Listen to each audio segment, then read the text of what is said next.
소연은 고개를 저었다. 이러면 안 돼. 우리 서로 지켜야 할 가정이 있잖아. 나에겐 남편도 아들도 있어.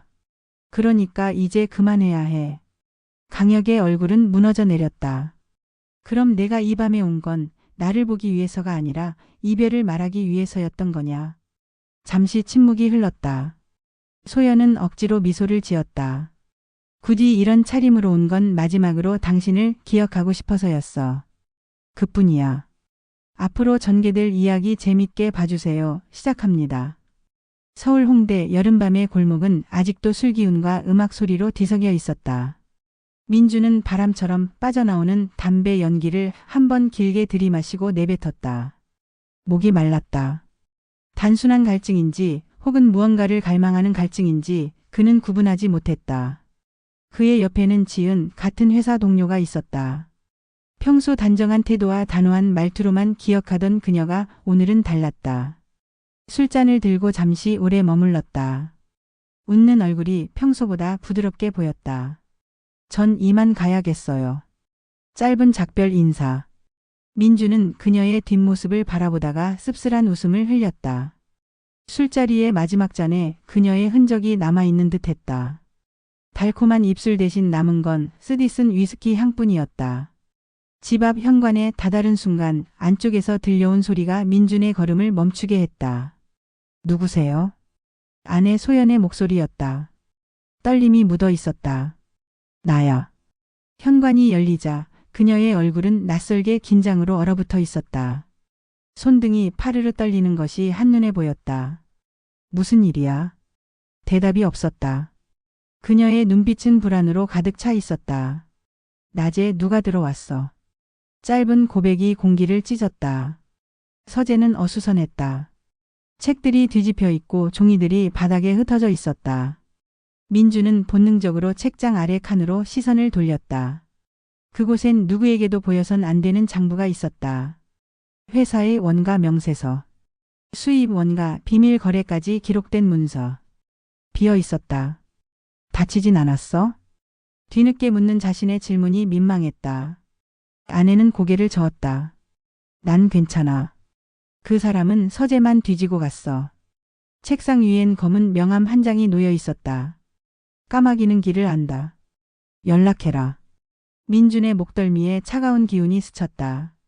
단순한 도둑질이 아니라 노림수. 그것도 자신을 정확히 겨냥한. 거실 불빛 아래 소연은 눈을 떨구며 말했다. 미안해요. 민주는 잔을 비우며 그녀를 바라보았다. 하지만 마음속을 차지한 건 아내의 안위가 아니라 사라진 장부였다. 스스로도 깨달았다. 나는 왜 아내보다 서류부터 확인했지? 소연은 그 눈빛이 낯설었다. 결혼 초 따뜻하던 남자의 눈은 온데간데없고 차갑고 음습한 그림자만 남아 있었다. 그녀의 마음 깊은 곳에 알 수 없는 두려움이 움텄다.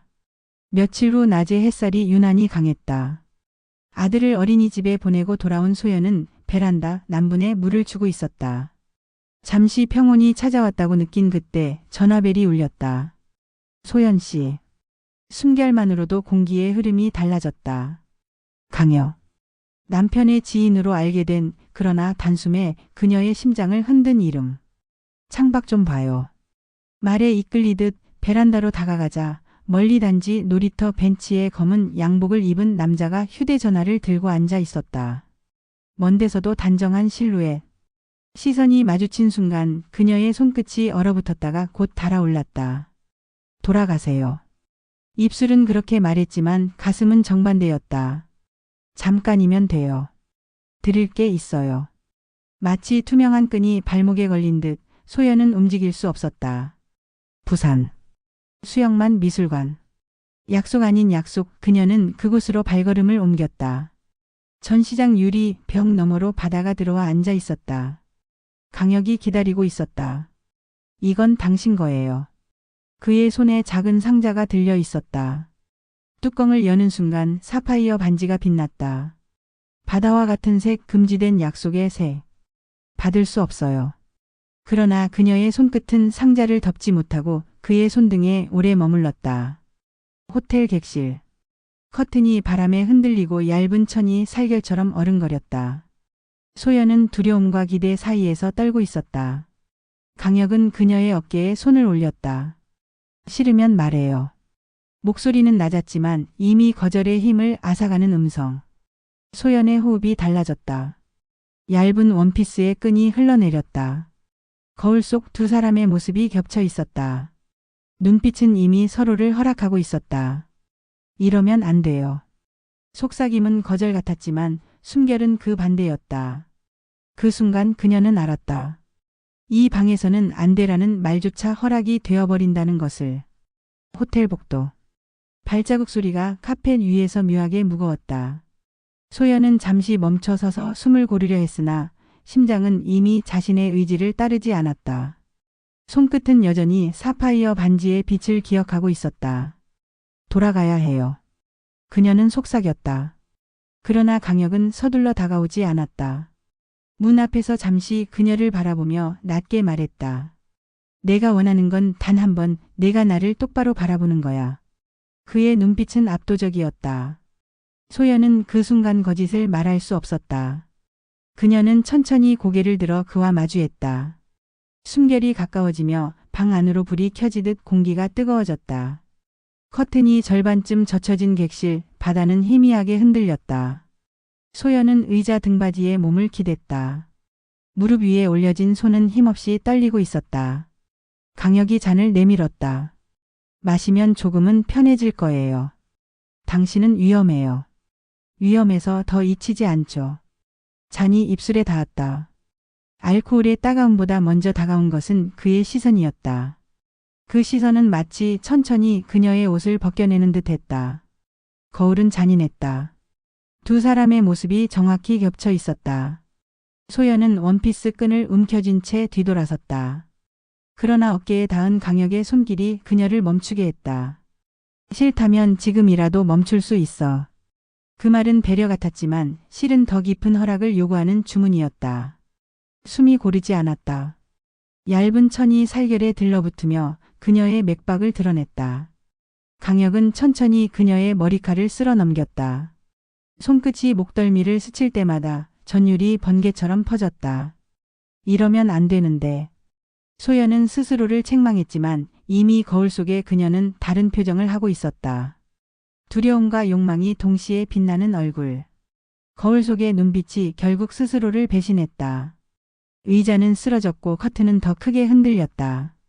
바다의 잔물결과 방 안의 긴 호흡이 서로 맞물렸다.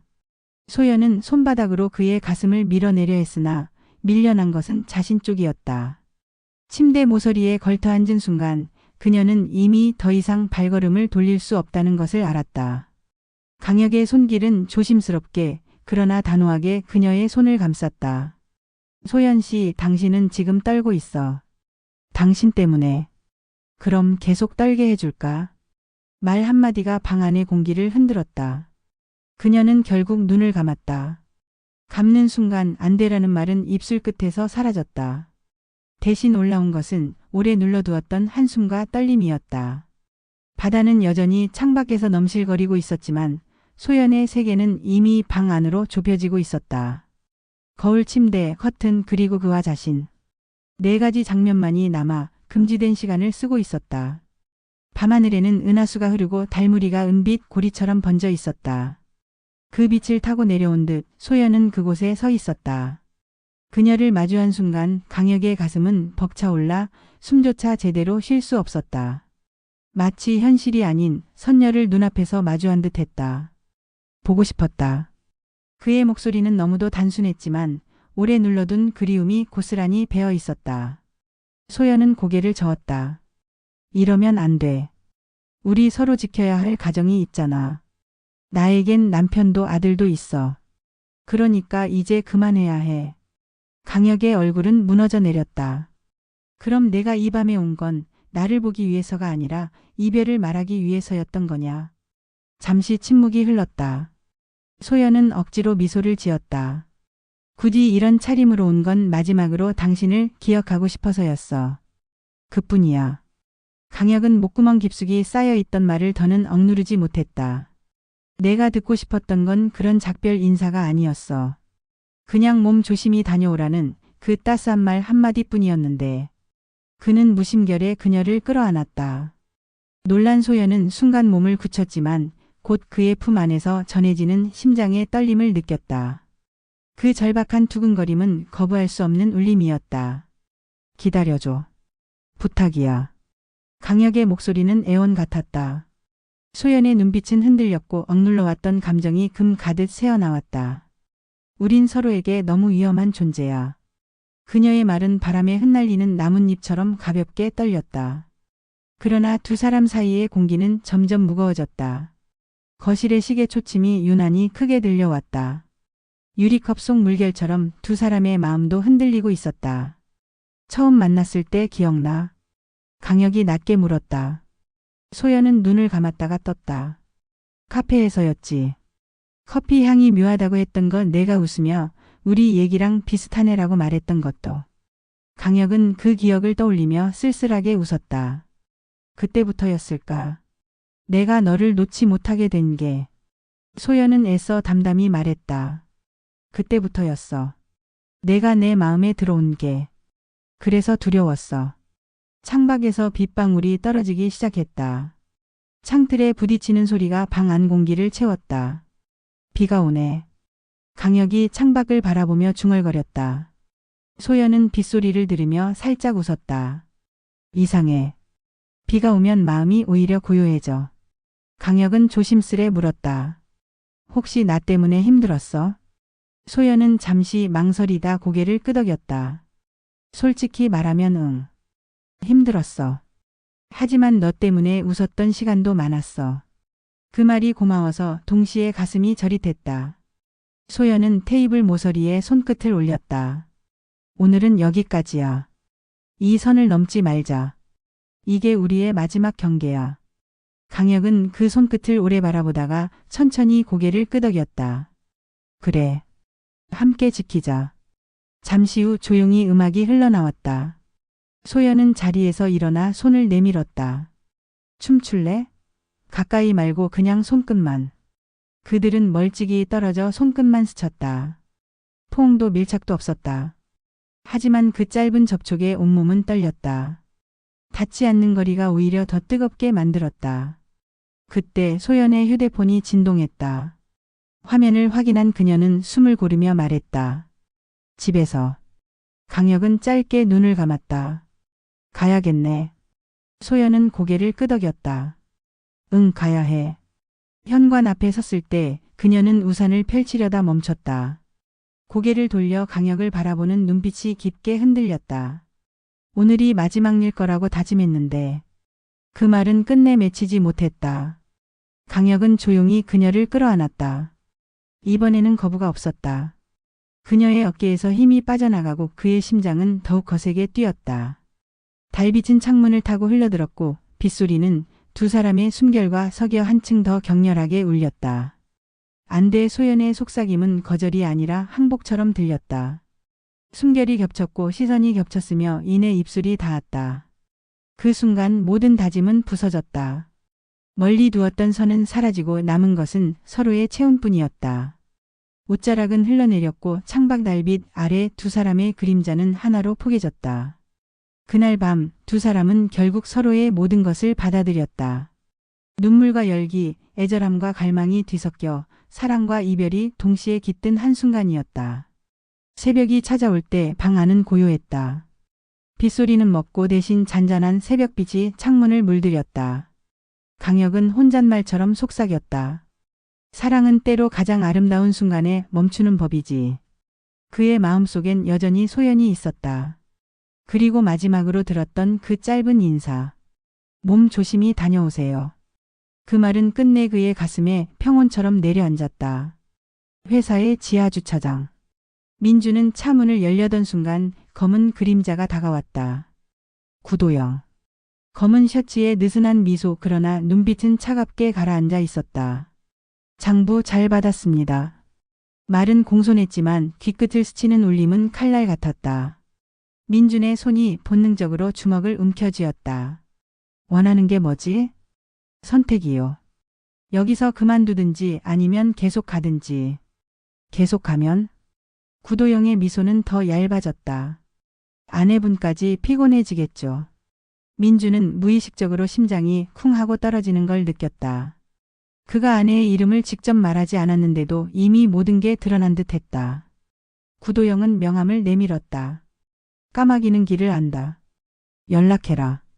명함이 손에 닿는 순간 민준의 등골은 얼음처럼 굳었다.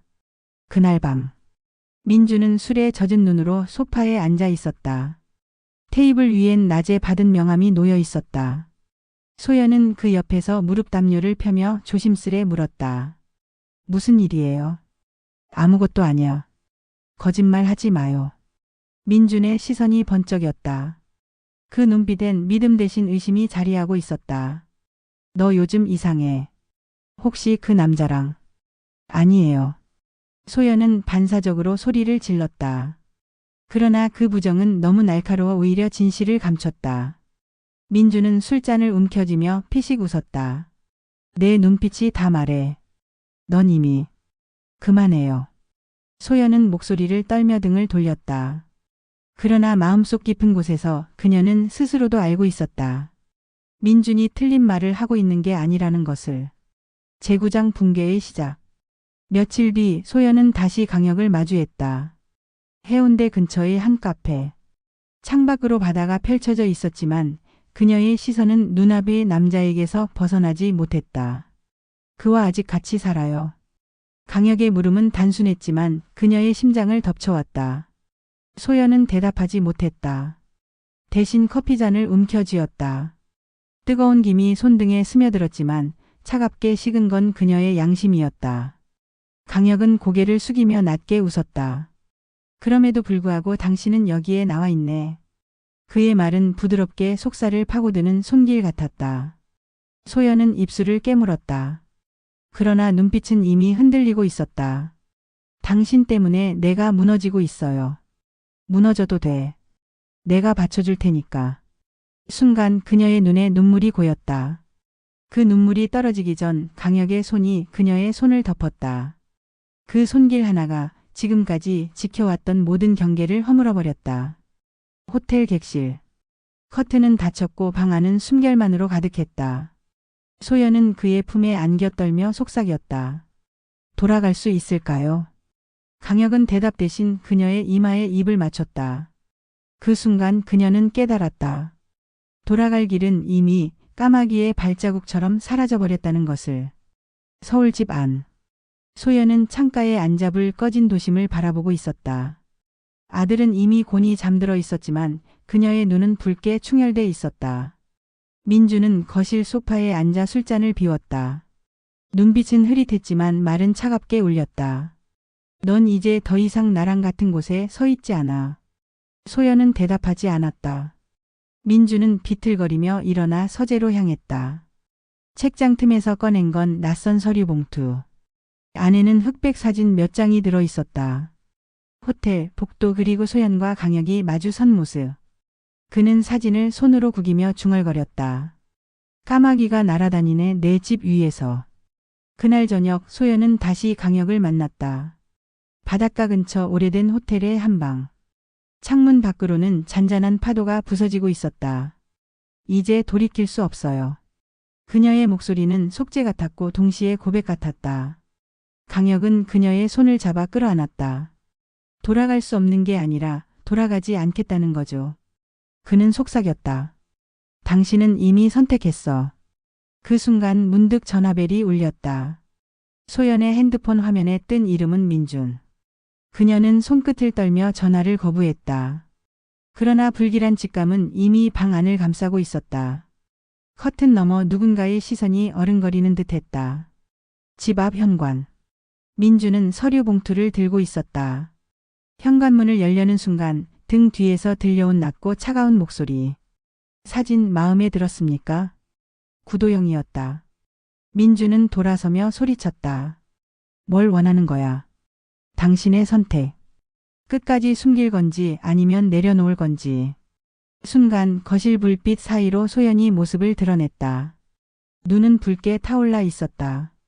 그녀는 민준과 구도영 두 남자 사이에 서서 떨리는 목소리로 말했다. 이제 그만해요. 나는. 민준의 눈이 흔들렸다. 소연은 눈을 감고 속삭였다. 나는 더 이상 당신의 아내가 아니에요. 순간 민준의 손에서 사진이 바닥에 흩날렸다. 사진 속 웃는 얼굴, 거울에 비친 눈빛, 그리고 호텔 커튼. 구도영은 조용히 웃었다. 역시 까마귀는 길을 알지. 에필로그. 소연은 창가에 서서 먼 바다를 바라보았다. 강혁은 곧 해외로 떠난다고 했다. 민준은 집을 떠났다. 아직도 귓가에는 민준의 마지막 말이 맴돌고 있었다. 넌 이제 더 이상 내 곁에 있지 않아. 그 말은 상처였지만 동시에 해방이었다. 커튼이 바람에 흔들렸다. 그 바람 사이로 까마귀의 울음소리가 멀리서 들려왔다. 그리고 그녀는 알았다. 어떤 길을 가든 이제는 자기 발걸음으로 걸어야 한다는 것을.